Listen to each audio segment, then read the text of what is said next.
Welcome to the Art of Adventure. This is episode 167 with Publishizer founder Guy Vincent. The Art of Adventure is the podcast that helps you travel the world, run your business, and embark on an epic quest. You can check out the show notes for this episode over at derekloudermilk.com. Before we get started, I'd love for you guys to follow me on Instagram. I'm sharing a lot of writing and philosophy about business and location independence over there in the captions of the photos. I try to post every day, and I'm just really digging that platform. So that can be a great complement to what you're hearing on this podcast. So I'd love to see you guys over there. Give me a shout out, and we can start a conversation. In this episode with Guy Vincent, we're going to talk about how he started Publishizer. And I ran a book campaign on Publishizer in the fall of 2016. It got enough attention for my book Superconductors that it was picked up by a traditional publisher, Kogan Page. And I'm in the middle of writing that. So you'll hear references to my campaign and that book in this podcast. And we use that as an example for how the whole thing works. So Publishizer is all about getting your book crowdfunded. It's a crowdfunding platform. It helps you find publishers or publish your own book. It's a really interesting model. And so we're going to get into how Guy found this publishing problem in the first place, and came up with the ways to solve it. And we look at the evolution of the platform, Publishizer itself, because it has changed quite a lot. We also talk about how he went to Silicon Valley and found mentors there. He's moved his team around the world in different locations, and they finally wound up in New York City. So you'll get to hear how they decided on the locations and where they're going to work from. So it's been a really interesting few years for Guy and Publishizer. And we're catching them. This interview is sort of a snapshot in time when they're about to, let's say hit that tipping point. They've been growing exponentially, but you haven't really noticed. But now they may really take off, and you'll be hearing all about them, especially if you are in the publishing world or want to write a book or are in the digital nomad space. It's getting really big. So it's a very exciting episode. Without further ado, here is Guy Vincent.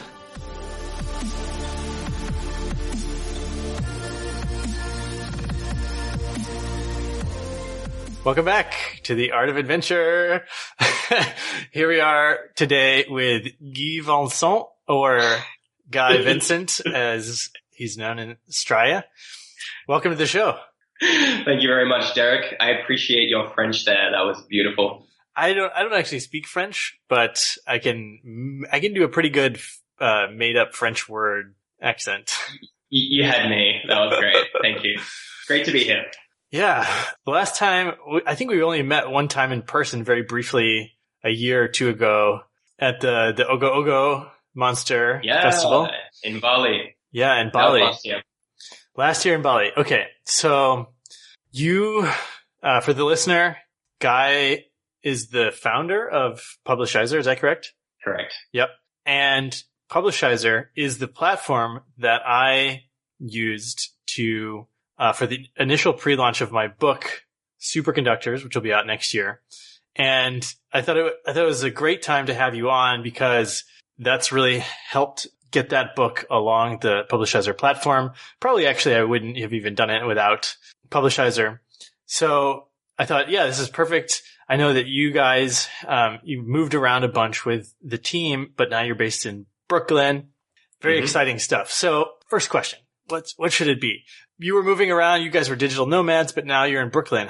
What made you guys pick an office and sort of put down roots? Yeah, it's been a crazy adventure. I think many people who start a business as a digital nomad kind of find that there are definite economic benefits to being based in a place like Bali or Thailand or India. But it depends on your business. We've always been a publishing startup, and publishing is, to some extent, the traditional Big Five publisher world is quite heavily concentrated in New York, specifically in Manhattan. And I was finding myself coming to New York every year, sometimes a couple of times a year, And yeah, I mean, I could get a lot done when I was here. I could meet publishers or editors for our authors. We could facilitate those connections much more smoothly. And I think it's just been a natural growth of the company. You know, we started in India for 6 months. I was jumping back and forth between Singapore because we had quite a lot of authors there. Eventually Bali for 6 months. We also were in Silicon Valley for 6 months after we raised a little bit of money through 500 startups. We were in Peru for a while. And yeah, we just we made a decision as a company, like, do we want to stay working in paradise, or do we want to take the plunge, go to New York, get a little office, and just kind of do the best that we can to really serve our authors the best way that we possibly can do.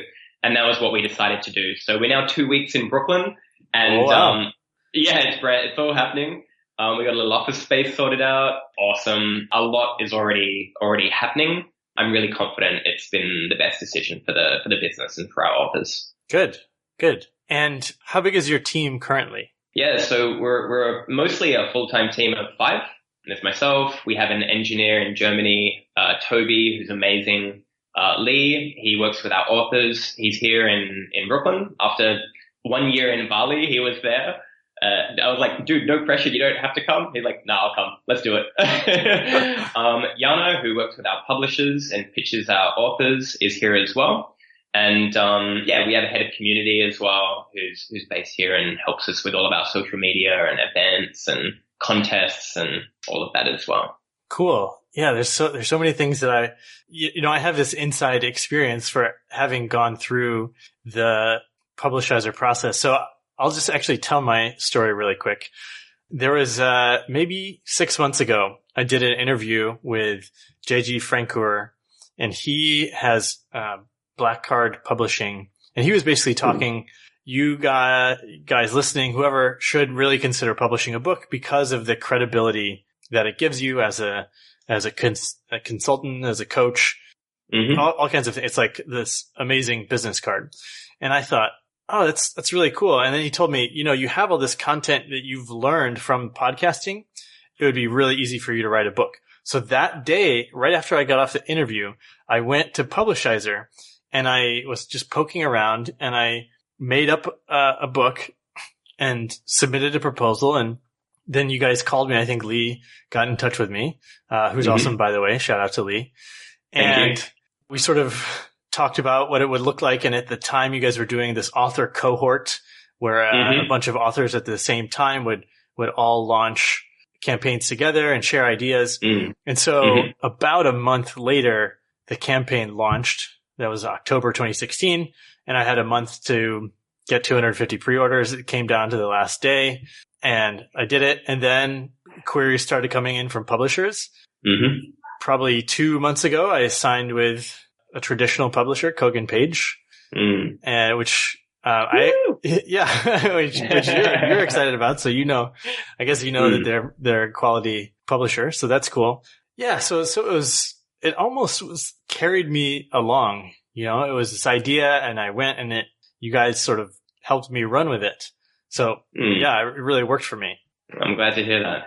Is that a typical type of author scenario that you guys encounter?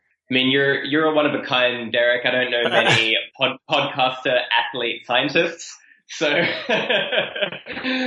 but yeah, look, that scenario is actually how a lot of our first authors came through. Like, there's a saying that everybody has a book inside of them. Statistically, 90% of people surveyed say, yes, I would love to write a book someday. The problem is, what's the first step? It's super scary to think of everything that needs to be done to write a book.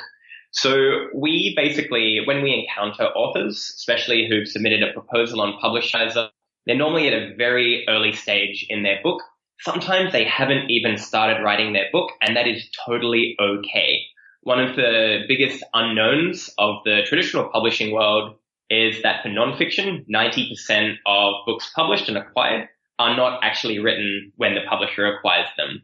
It is all based on the book proposal. A little bit different for fiction. You definitely do need more of a manuscript, but that's only in the traditional publishing world. If you have an idea for a novel, you can write out a proposal. It'll help you think of, what's the overall plot?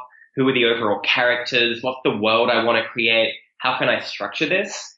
And by doing a bit of market testing, putting it out into the world with a pre-orders campaign, you're going to, one, learn a ton from readers who are going to be enthusiastic to, collaborate and share ideas. But two, if you end up signing with a publisher, you'll have an editor who can guide you through that writing process and avoid a lot of the pain that is typically associated with writing a book. It's called editorial strategy. And it's the idea that you basically have a plan for a book and you can kind of like get through it with the help of someone who knows how to construct a story arc and knows how to help you create your voice, your tone, your style. So that's where Publishizer, it's been called Lean Startup for Books. And our idea is we want to make publishing a book as easy as possible by helping you raise the money to, lubricate that process and to put you in touch with a diversity of different kinds of publishers who come to you and offer you, make offers to help you get that book in the hands of readers. So Derek, for you, you had an amazing proposal. You ran a spectacular campaign. You reached out to readers. It was a really cool idea. I love your video, just like helping people, understand that, we're all creative and we all have this potential. And Superconductors, shared the stories of the people that you've learned and your own journey along the way, experiencing many different industries and ways of living. And that's really juicy content for a reader. So Kogan Page recognized that. Anamos specifically is an amazing editor. They work with fantastic thought leaders in leadership, creativity, human resources as well. And it's so thrilling for us to see an author who may not have ever published that book end up signing a deal with a publisher, and they have someone to guide them through that journey and help them reach as many readers as possible. Yeah, I'm in the middle of finalizing the first chapter, and it's actually harder than I thought. It's been a while since I was in grad school, and then I was doing science writing, and I wrote a 100-page thesis or whatever. But yeah, writing is hard. Writer's block, I think, comes from pressure to produce something good and knowing that it's actually quite far away, and then you feel, oh my gosh, the pressure. It's a white collar problem. If it was a blue collar job, like you just punch in, write the words and punch out, it would be fine. Yeah.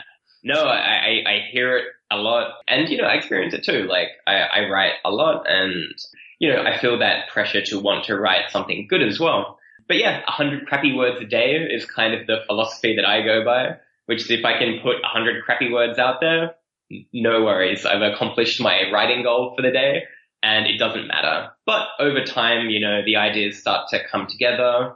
Obviously, if you have an editor working with you, then they can kind of guide you through that process, and ultimately you'll put out a much higher quality product.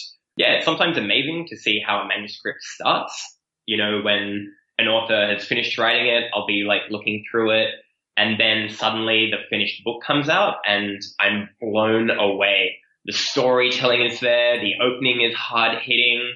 There's story arcs. There's all these amazing points where you just get lost inside that story that did not exist in that first version of the manuscript.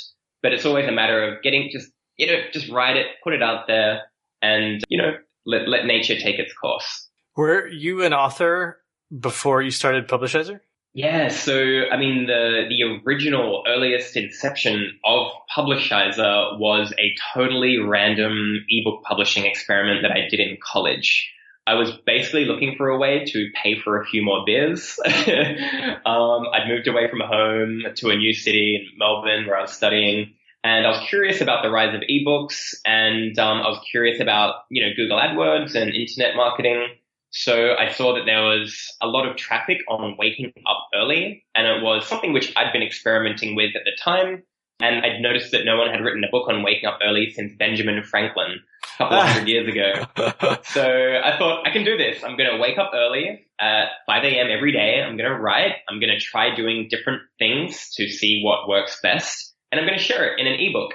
And the quality was absolutely awful. This is back in the days of sales copy websites. So I registered wakingupearly.com, put up an awful cheesy sales page. Do you have problems waking up early? And you could buy a PDF of the book for, I experimented between $5 to $20. But yeah, I sold a bit over 1,000 copies, which was pretty thrilling. In the end, I took it down out of embarrassment and promised to rewrite the book properly, which is one of my side projects at the moment. So you still wake up early?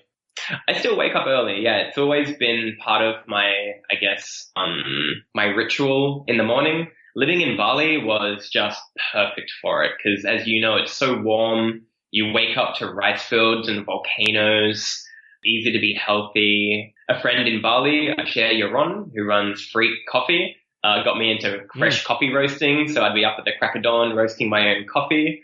And that went quite nicely with taking a bit of time to write. And obviously I had Publishizer to think about. So yeah, it's something which keeps me sane, keeps me grounded, and it's something which I really look forward to in the morning. Yeah. You'll hear about that book one day. I'm really curious about the coffee roasting. You roast a cup at a time? Yeah, absolutely. So I'd seen Asher's TEDx talk on fresh coffee and saw that he was a New Yorker but based in Bali. Before I went there, I'd hit him up like, dude, that sounds awesome. I'd love to meet you. P.S. Have you ever thought about writing a book on that? And turns out he had thought about it, and he did eventually do a Publishizer campaign. But when I met him, he basically gave me a coffee roaster, one of his prototypes, and a bunch of beans, and said, all right, Guy, you're my guinea pig. I'm going to teach you how to roast coffee, which is not as hard as it sounds. You basically put the beans in the coffee roaster, switch it on for 5 to 12 minutes, depending on how dark you want the roast. Let them cool down, grind, brew. I had an Italian stovetop espresso, which I still have. And I haven't started roasting in Brooklyn because I've just been here for 2 weeks, but I'm going to get myself set up with a coffee roaster real soon. But I do buy fresh roasted beans from my local roaster. Yeah, here in Croatia, we can't find, well, we've only been here a couple of weeks as well, but we can't find coffee shops that even roast their own, much less a way to find, it's all these powders. It comes in a can and all the shops use the same espresso. No good. Yeah. Well, there's a hack for that. So if you can get a popcorn machine, $15, $20, you just need to get a weighted lid, normally a glass jar lid, one that has a bit of weight to it. You put that on top, you switch on the popcorn machine, air will circulate the beans around, and the chaff needs to escape. So that's where that weighted lid keeps the beans in, but it lets the chaff escape. And depending on how powerful the popcorn machine is, you can basically roast your own green beans for $20. But yeah, don't over roast them. You'll destroy the machine and obviously toast the beans and they will not taste good. But it's doable. Sweet. Something to aspire to for me. Yes. So you guys are in Brooklyn now, but you've moved your team all over. You guys were working together in Bali and Peru, Silicon Valley. Mm-hmm. How we've interviewed a couple people who've taken their companies on the road, but mostly it's solopreneurs traveling. How is it different for you guys to move your whole group to a new place? It's been really easy, to be honest, because people have complete freedom to go and do whatever they want to do. So, Lee decided that he wanted to stay in Bali, and that was awesome. Like, we've always worked online. I've always worked with Toby in Germany. We have another engineer in Singapore. We've always been a remote company, so it's been very natural. We have all of our processes, mostly just Google and Trello. And the ability to come and work remotely has just been an added perk. Before Lee joined the team, I asked him, do you want to stay in the States or do you want to come to Bali? And he said, I'll come to Bali. When we went to Peru, I offered it to an intern at the time from Norway, like, you can work online from Norway if you want, but we're going to be in Cusco. You're welcome to join. And she came and, we had a whole co-living experiment. There was a house of us. I rented us a little apartment in Cusco overlooking the Andes. It was not expensive. Like, to be honest, it's mostly been an economic decision. Like, I couldn't afford to pay Silicon Valley wages or New York salaries.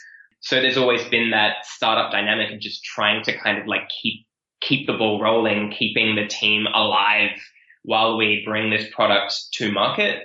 But yeah, like we've had a bit of success. You know, we're close to hitting our first $1 million funded through the platform. You know, we've been just kind of like slowly building up, and we just decided to take the plunge. Let's get over to New York. The main forcing function for that decision, being in Bali, I was doing 5 a.m. calls almost every day. Sometimes it was 5 a.m., 5:30, 6, 7, 8. And honestly, like that was throwing my early rising schedule way off. Yes. And it was grueling. Like I had to, you know, talk with these guys, and I wanted to talk with these guys, but the distance was just painful. We've been in Mexico before. We've been there for a while, and that was great because we were in US time zone and Europe was accessible, and it took away that problem. But I still couldn't meet the editors or the publishers or just jump on a call with a lot of the authors. You know, one of the authors who we're working with, he's the founder of Couchsurfing, an amazing guy. And it's just so much easier to just jump on a phone call so we can, you know, toss around ideas and have that easy connection. So yeah, there was the forcing function. Also, it was a tough call because, you know, we love traveling. It's amazing to experience these different cultures and places. But it's just we want to take the next step and do the best that we can for our authors. And it's a business decision. Like we are here to grow the business, support our authors, be closer to the publishers, and, you know, have a good time. New York is a fun place, and Brooklyn is awesome. I strongly encourage nomads to consider it, but it's a lot more expensive than Bali. Right. A lot. Cool. So, okay, $1 million. You guys are almost at $1 million. Congratulations. Thanks. What is the business model? How do you guys make money? Yeah, so we take a percentage on pre-orders that come through the site. We started out doing 5% and could not survive on it. We've done experiments with 50% where we're kind of more actively involved in the marketing. And ultimately, we found that the sweet spot where we're essentially like a pre-Amazon that gets you in front of publishers, 30% is where our feed is currently at. You know, it's comfortable. We give a lot of support and assistance to our authors, but certainly the value proposition is if you sign with a publisher, such as a Kogan page, then, you know, a lot of the expenses you would have incurred self-publishing are taken away. The editorial, the design, the ebook conversion, a lot of that. You still pay for the fulfillment of the books, which is expected, but you're going to save a lot of money and you were actually paid in advance. So, I mean, how cool is that? Yeah. So that's kind of the value prop that we offer. There are no upfront costs. Certainly there are no other expenses. We don't have any paid services. The Book Accelerator program, which you're a part of, you are one of our guinea pigs. Thank you. Yeah, like it's just a way that we can, you know, I guess support authors a little bit more, get real personal with them, get to know them, put them together as a community, as a little group. A batch is the term we use, kind of like a startup accelerator batch, inspired by my time in Silicon Valley with other founders. It's helpful to have other people going through the same thing you're going through, and getting a book out there is not easy when people think it is, but they quickly find that having a bit of support around them from other authors is super valuable to them. So yeah, it's a risk-free way. Worst case scenario is you make a little bit of money and you have a couple of publishers coming to offer ways that they can help you get your book from idea to published. Best case scenario, you raise a bunch of money and you sign with a traditional publisher as you did. And, you know, like it's really been just so satisfying to, like, we didn't actually know if this would work. No one's tried to build what Publishizer is. It's a crowd publishing platform. We connect authors with large numbers of publishers using pre-orders. No one's tried that before. We didn't really honestly know if it was even going to work. Earlier this year, we did have one of the authors. Were you in the batch with Stu Krieger, the guy who wrote The Land Before Time? I don't remember. Okay, maybe it was before or after. But he signed a deal with Harvard Square Editions, a literary fiction traditional publisher in Hollywood. And it was such a relief to know that we had a lot of authors signing with hybrid publishers and service publishers and some independent publishers. We hadn't cracked the traditional publishing deal where the publisher pays the author in advance. But Stu did that, and then you did that. And then Cecilia Perez Matos, who was the daughter of the former president of Venezuela, did that. And we had a week, just a couple of weeks ago, where we had 3 authors sign traditional deals in one day. And, as our list of publishers grows, Yana is constantly signing on new publishers. That gets better and better and better. Our algorithms, our filters, the way we query is getting better and better and better.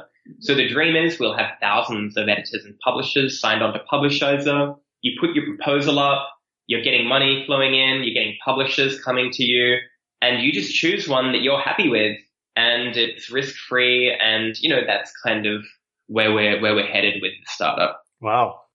I'm curious about the time you guys, or did you and your team spend time in Silicon Valley, or was it you at this point? At that point, it was just me. The engineers were a part of the team. They had wife and kids and apartments, so they didn't come to join in Silicon Valley. But yeah, so the story on that is I was actually at a pretty tough point with Publishizer. I was out of money. I'd already put all of my life savings into it. We weren't generating enough from the 5% fee to keep the company alive. I was literally out completely. I was living in Chiang Mai in Thailand at the time, and I called my girlfriend. She was in Singapore, and I just said, I'm done with this. I've really tried everything. I've given it my best shot. It's just not working. I'd applied to a couple of accelerator programs, but hadn't gotten in. I did have some calls with 500 startups, but they were awful. I slept through my first one, and I was hungover for my second one. It was just a disgrace, and I felt like I just kind of hit rock bottom. So yeah, I gave up, and I kind of went for a ride around the mountains of Chiang Mai, and it was such a weight off my shoulders because I've been trying so hard and put everything into it, but couldn't make it work. The next morning, I open up my email, and there's a message from 500 startups that says, "You're in. We're going to invest $100,000 in your company. You've gotten into this 4-month startup accelerator program. Get over to Mountain View in 2 weeks." Wow. So that was kind of the, oh shit moment. I guess the fight continues. And, I thought I was out, but they pulled me back in. Yeah, I was really ready to, get a job and kind of just move on with it and accept defeat. But, being around all these other founders in 500 startups, my God, they were all going through the same problems. They'd all wanted to give up multiple times, but, just having a little bit of extra support and just a little bit of financial backing, that's the difference. We would have been dead for sure if not for Elizabeth Yin, who, kind of ran the accelerator, didn't let us in. And that, gave us time to step back, get more strategic, figure out how we can, think bigger, Silicon Valley style, create massive value. Yep. And realize there was a massive problem with publishing acquisitions. You can send a loving, well-written email to 100 publishers, and you're probably not going to get any responses. You'll more likely get a bunch of rejections because a bunch of reasons. One, have you formatted a book proposal correctly, the way that they want to have it presented? Who are you? Do you have any validation? Do we know you're going to be able to sell books? Have you published any books before? And it's a very painful process for authors to go through. So I was challenged by one of my mentors, Purnima Vijay Shankar at 500, who said, "I want to get a book published. Help me do it." And that was kind of where we thought, wow, what if we sign on publishers who we're already talking to some of them, and we can query them out to them based on these filters and algorithms, and we can put them together and let them figure it out, see if it's a fit. And let's try to build that. It was a lot harder than just thinking of it. But, we're at a point now where we've got, well over 100 publishers signed on. They Wow. set, but yeah, it's 127 now, and every week, Yana, she's just signing them on. Book Expo America is coming up at the end of this month, and that list is going to grow quite a bit because we'll be able to meet hundreds of these publishers in a single swoop. And yeah, it's taken time. It's been really hard. I've cried a lot, but we just have to keep going and do our darndest to, build this platform that we think will solve a massive problem for millions of authors out there who have been struggling. I'm curious about the algorithm and the filters that you're talking about. What is that? Yeah, so let's say you're a publisher in London. You're interested in creativity and leadership, and you only want authors who, let's say hit the 250 pre-orders mark.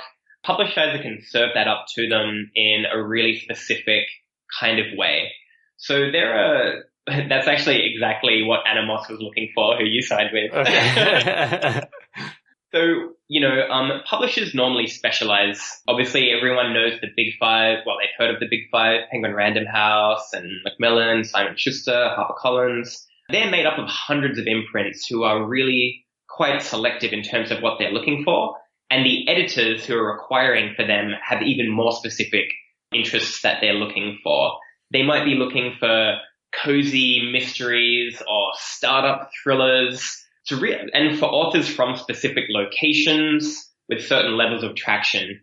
So that's a really hard thing for a human to do and know, let alone do it manually by researching them and finding their email address. And, it's crazy. It's going to take you a year and you might not get anywhere. So Publishizer lets them enter all this information. We have a keywords feature coming out, which will let us go even more specific.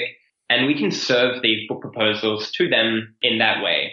We do it in two ways. Our newest product, which I guess we can call it, is a personalized weekly digest for editors and publishers. So once a week, they're going to get an email from Publishizer to their inbox with all of the proposals based on what they've said they're looking for.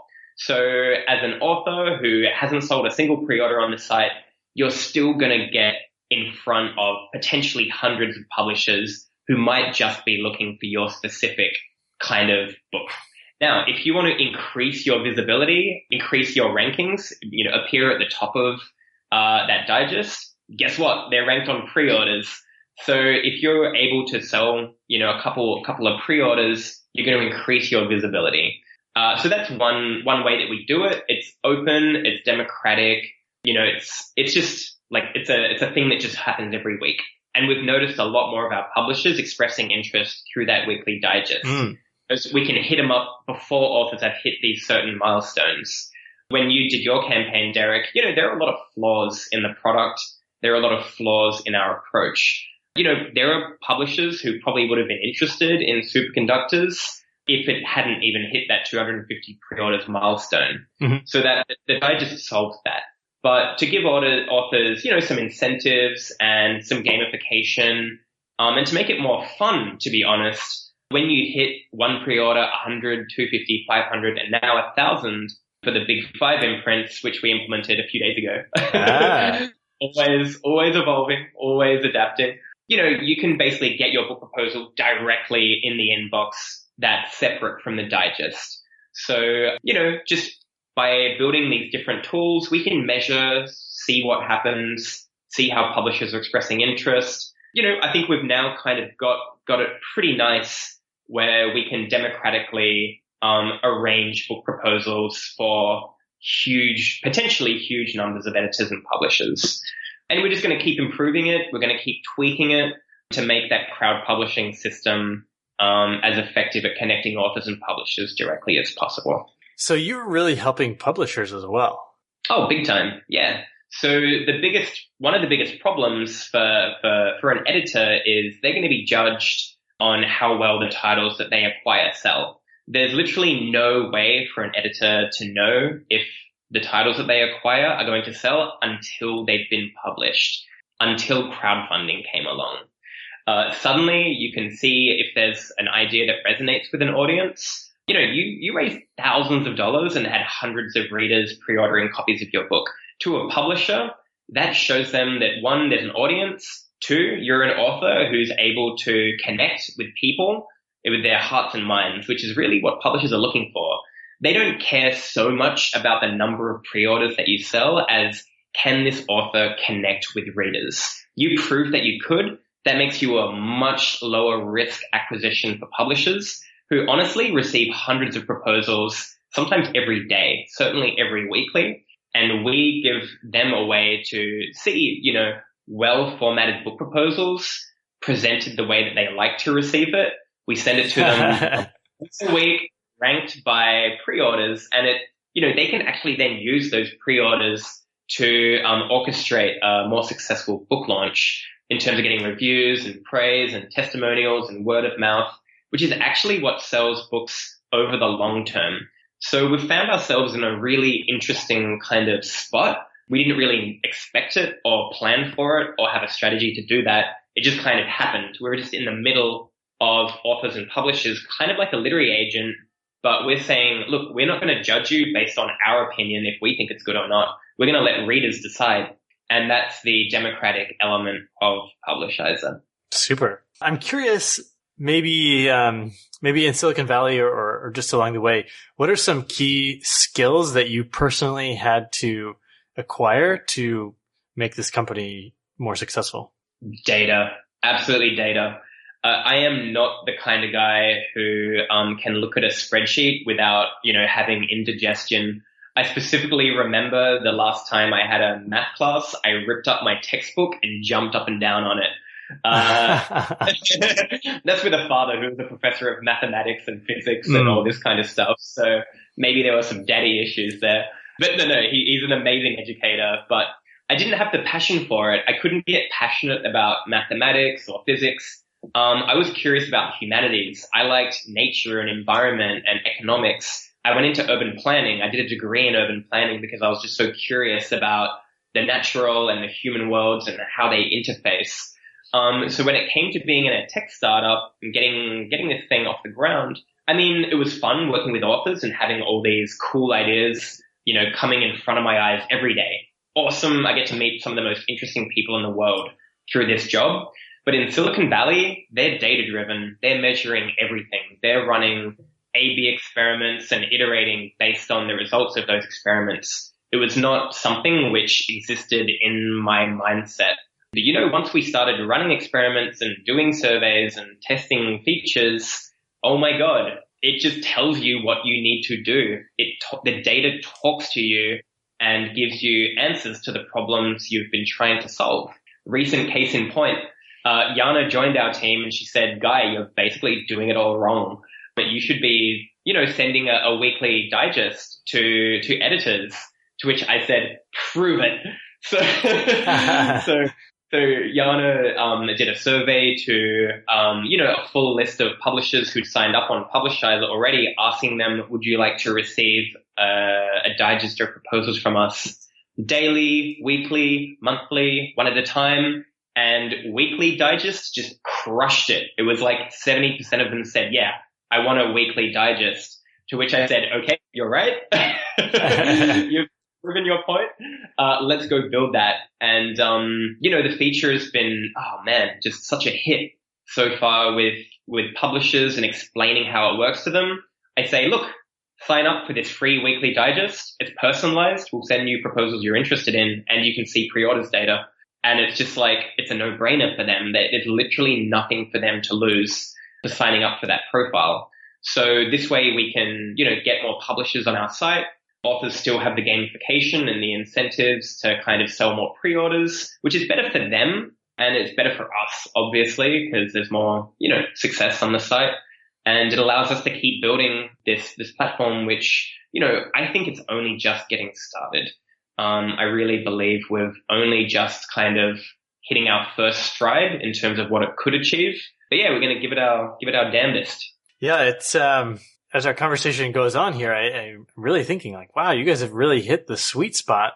It seems, it's helping the publishers and the authors, and it's growing. And publishing in general seems to be going really strong. Maybe it's growing. I'm not sure. Yeah, it is. Absolutely. It's never been a better time. Print is, this year print has been just taking off. Like I've always been an evangelist for ebooks and self-publishing as well.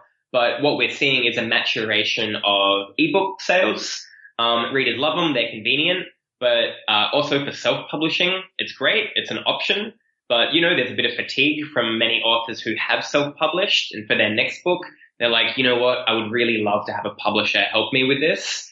So we're kind of in the right spot where print is kind of really making a strong comeback in terms of sales. Self-publishing is still a great option, but why not get your book idea in front of a bunch of publishers before you go through the pain and anguish of self-publishing and see what they can offer you? If you don't get any offers you like, you can still self-publish, but chances are someone's going to come along and say, hey, this is really cool. Have you thought of this angle or this idea?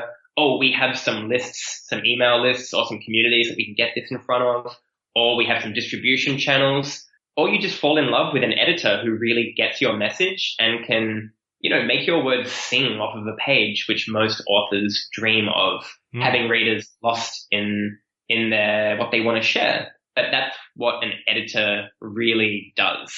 So yeah, I think it's interesting. People are publishing more books than ever before. Traditional publishers, their sales have been going strong despite all the doomsday prophecies. And I think it's only going to continue. What I think is interesting in publishing right now is the rise of hybrid publishers and independent publishers who have slightly different models to offer to authors. Many of these guys come from the big five traditional publishing world. Mm-hmm. They see it's not the best option for everyone. So they can offer really specific, valuable services. Like if you want to grow as a speaker, there are lots of publishers who are way better equipped to help you grow your career as a speaker using a book as kind of your business card than a traditional publisher would do. Likewise, there are independent publishers who they may not pay in advance, but they're going to do all your editing, your design, distribution, marketing for you. And guess what? They're like specialists in the nexus of psychology and spirituality, and they have distribution channels that they can offer to you. So, but how do you find these guys?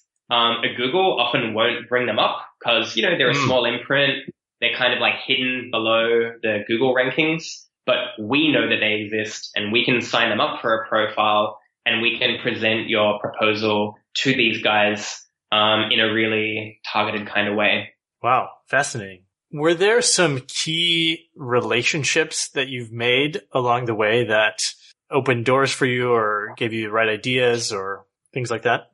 Oh man, so many.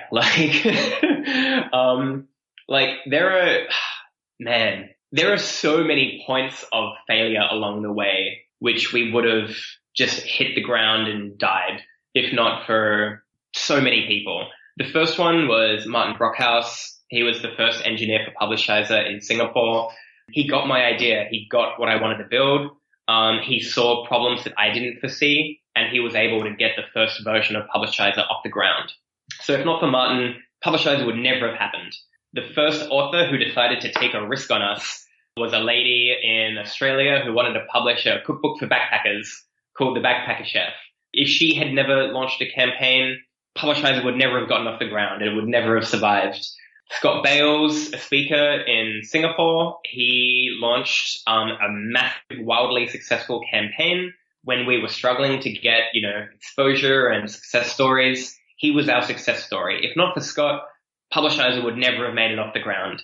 And likewise for the people in the team, the investors that we had through 500 startups, decisions that have been made based on advice from my advisors who I email every month.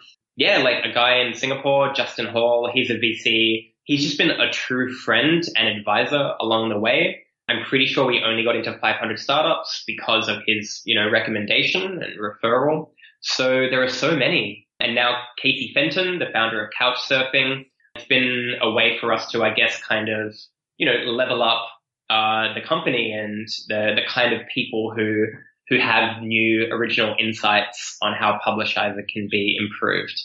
Super. All of our authors, every one of them. Like Derek, you were among the first, I think actually you were like among the first 3 authors to sign a traditional publishing deal on Publishizer. Wow. So a traditional deal where they pay in advance. So, moments like that, when you're getting beaten around and everything is crumbling around you and everything sucks and nothing is going right, that little note, like finding out about something like that is sometimes the difference between I'm going to continue building this company today versus I'm just going to go back and get a job because this is really, really hard. Wow. I'm curious, you said you talked to the team and made the decision to go to Brooklyn. I'm curious, a lot of people find themselves leading a company, they're founders, and they never expected to be a leader or at such a young age. How do you lead? Do you have a leadership philosophy? I mean, it's always got to be by example, right? So honestly, I think Publishizer, like many startups, we are incredibly flat. Everyone has a specific role within the company, but they're making completely independent decisions. They have complete freedom over their time and where they live. If they want to live in Bali, cool. If you don't want to be in New York anymore and you want to go to Spain, go for it. That's fine. But we've been so lucky with the people that have joined us along the way. They care about it. They care about the authors. They care about the publishers. They're people too. They have hopes and dreams and aspirations, and, they have failures and challenges as well. So they want to help these people who I guess we're working with. And, they don't need me to tell them what to do. They know exactly what they're doing. The only real, leadership, I don't know. I mean, it's my job to make sure everyone gets paid at the end of the day. It's my job to, I guess, set the overall, guys, this is what, I think we should do. What do you think? And, I've been wrong so many times. The term that I would think of is humiliated from how bad some of my decisions have been. But it self-corrects because the team, can tell me my ideas are fucking stupid, frankly, and often they do. They're just like, Guy, that's just a terrible idea. I'm like, all right, well, cool. How can we test this? How can we get some validation behind it? And, I've been proven wrong so much more often than I've been proven right. Because the team, they each have their own insights. They have free reign to test out different ideas. Lee was the guy who basically really ran with the book accelerator idea. I was kind of like, what if we do something like 500 startups for authors? And he's a doer. He just got right into that, reached out to the authors, pulled together the curriculum, got the webinars going. He just ran with it. And we've now had all these batches going through, each one just kind of we learn from each one and get a little bit better and a little bit better each time. So I think what's been working for me is the Netflix philosophy of freedom and responsibility. Give everybody complete freedom over their own life. It's exactly what I would want. I wouldn't want someone telling me or dictating how I should live my life. No, to attract smart people like freedom. So give them that freedom. With that freedom is responsibility.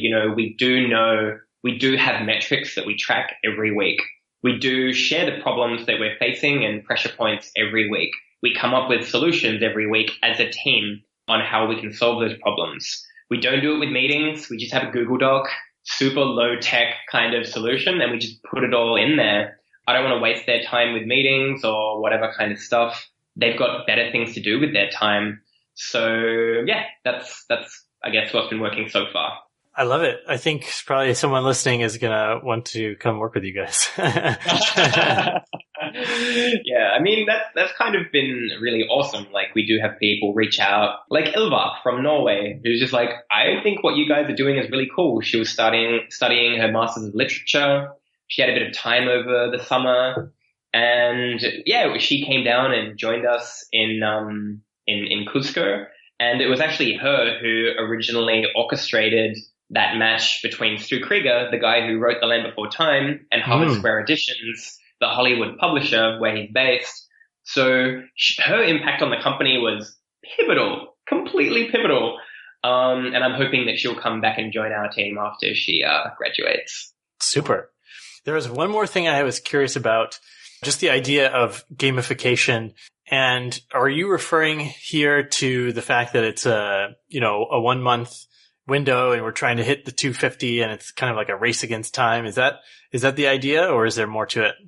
I'm not entirely convinced that we've nailed that one yet, to be honest. Literally right now, we're reconsidering the entire campaign model. Like, yeah, we're this far through and, such a fundamental part of the platform. But, is that the very best way to serve authors and publishers with a 30-day window?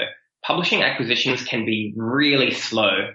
Sometimes a publisher or an editor, they need time to review manuscripts, convince their publisher that they should acquire it, and go through those motions. And trying to force it through this campaign model may not necessarily be the best way to do it.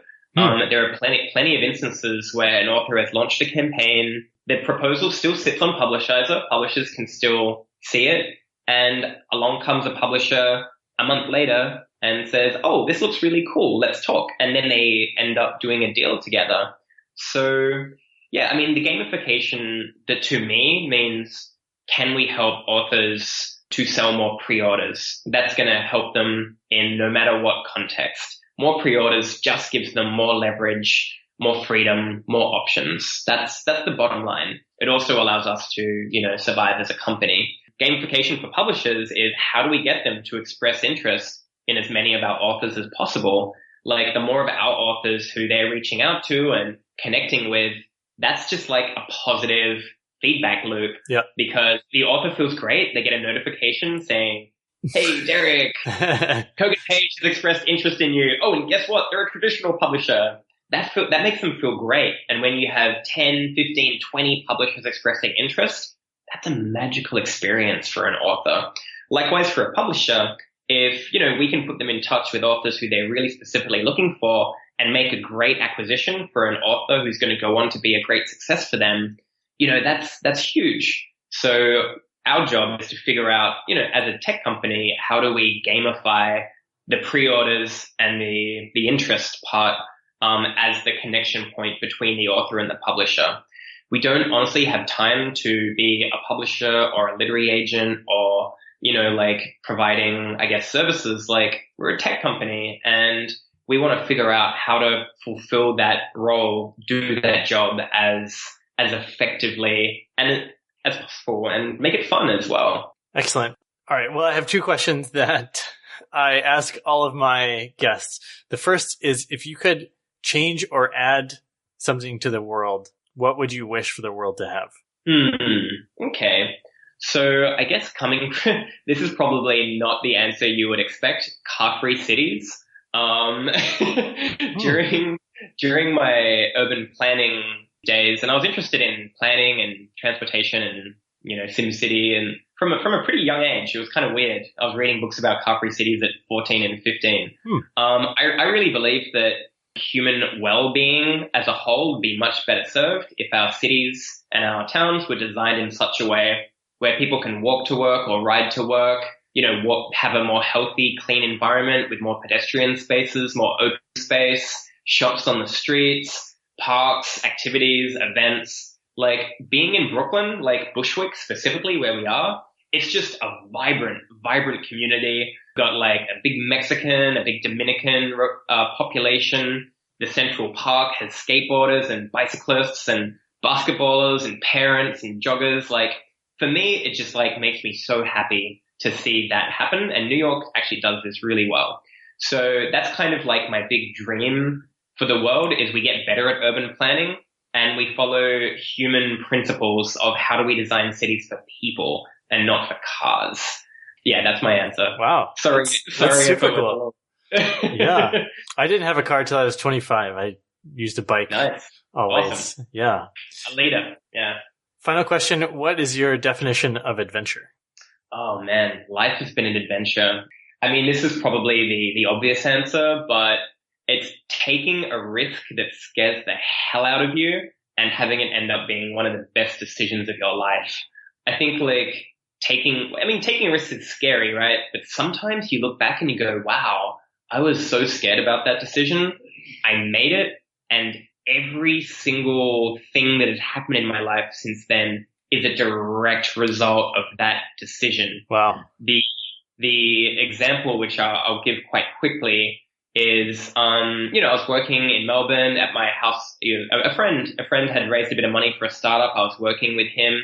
I loved it. I had this girlfriend. She was wonderful. We lived in a nice house looking over a river. It was life was good, honestly.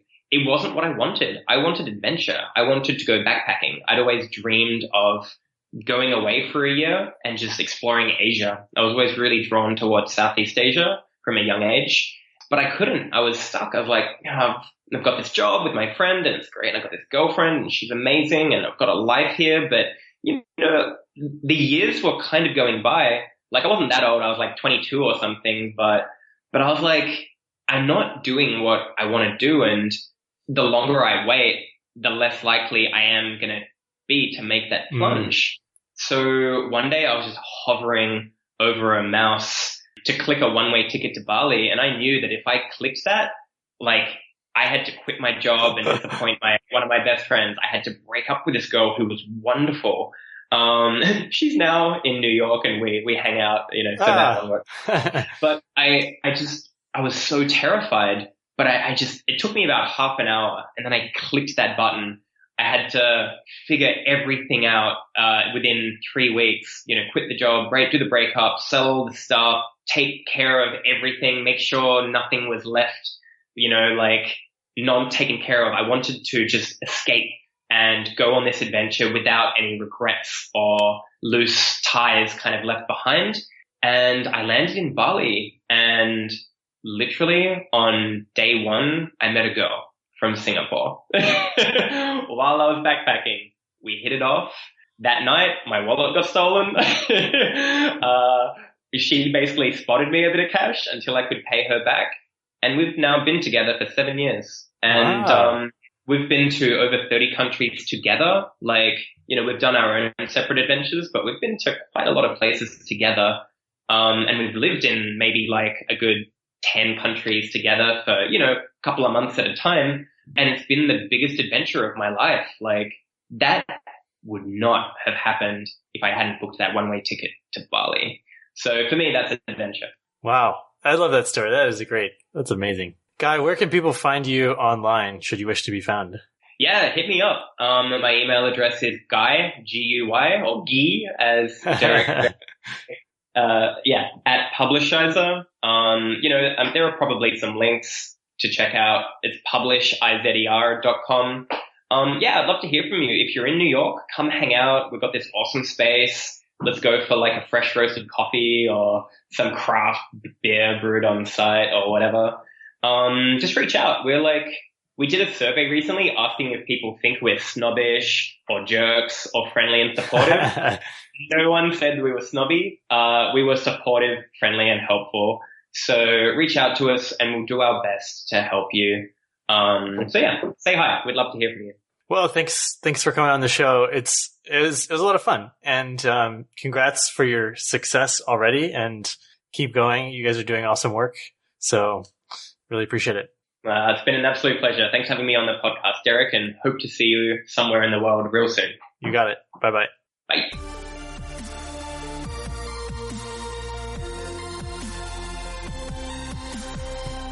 Okay, a great episode with Guy Vincent. I really love how real of a person Guy is and how this whole process came about and the steps along the way. It just makes sense. It's a very human process, lots of ideas, lots of input, lots of mentors, lots of help, lots of moving around, changing ideas.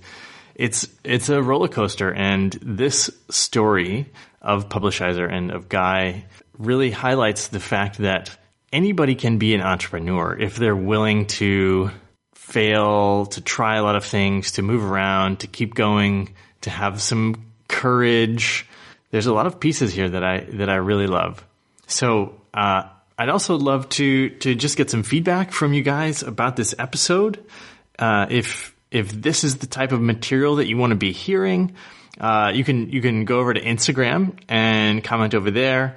Would you like to hear more content about the travel stuff? Are you really digging this business thing, or should we keep weaving it together? Yeah, I'd love, you can leave me a review in iTunes as a comment, and I'll check that out. And the goal is just to keep giving you episodes that are really useful and really entertaining. So either way, however you want to do that, let me know. Love to hear from you guys. If you do leave a review on iTunes, I'll give you guys a shout out. And let's have a quick mention of why I'm doing all this. Using my words good. If you're thinking of starting a business, that you can have more freedom, more time to travel the world, sleep in, spend time with your family. And if you're in the early stages or maybe even a few years in and you want to really accelerate things, I'm offering a free coaching strategy session to listeners of this podcast. So that's you. If you're hearing this, you're listening. All you need to do is send me an email or head over to my website and sign up on the coaching page to get your free session. I really want to help people start businesses so that they can change the world. Businesses make the biggest impact. They solve problems. They give us freedom. And you can come hang out with me in places all around the world. It's a win for everyone. So that's all for today's episode. Now you know that it's your turn to go out there and be adventurous.